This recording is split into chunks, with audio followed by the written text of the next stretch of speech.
here, and here. Diagnosis: the West, China, India are recolonizing us through economic imperialism.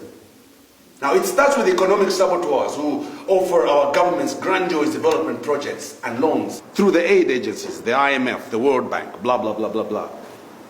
They appeal to the egos and greed of our leaders, promising them re-election even if it means rigging those elections. But what our leaders fail to understand is that these loans are already rigged and there's nowhere in the world that we can repay them. So for the rest of our lives and that of our children, we are struggling to stay ahead of interest payments. If the economic saboteur fails, then the boys in plain clothes step up to the line, and we know how ruthless they can be.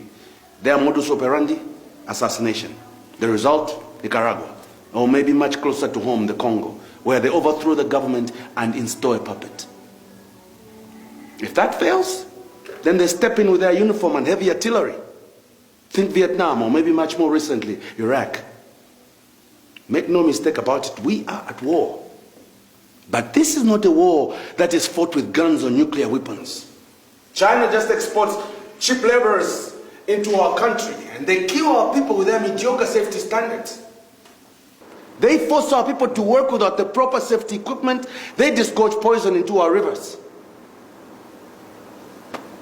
This is a war that rages behind the vaunted wars of international banks and multinational corporations. They came in quietly, innocently as investors. But unless my English is wrong, an investor is one that comes into an area and leaves it better than it was before he came. But the kind of investors we have, when they pack their bags, we are poorer than we were before they came in. And unfortunately, we cannot redress these wrongs in the courts of law because these people have got binding contracts with our government. But we're not going to stand by and watch our country being raped. It is an insult that we are getting 0.3% royalties on our minerals.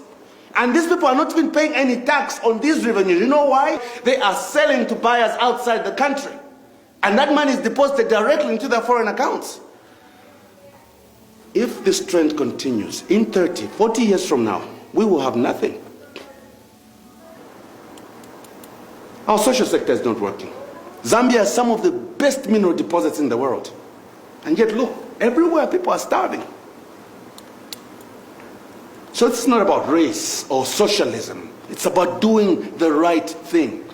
I'm as much a fan of capitalism as George W. Bush, Eugene Tao, and all the rest of them. But there is a big difference, people, between equitable capitalism and this blatant raping of a nation. Yes, Joe.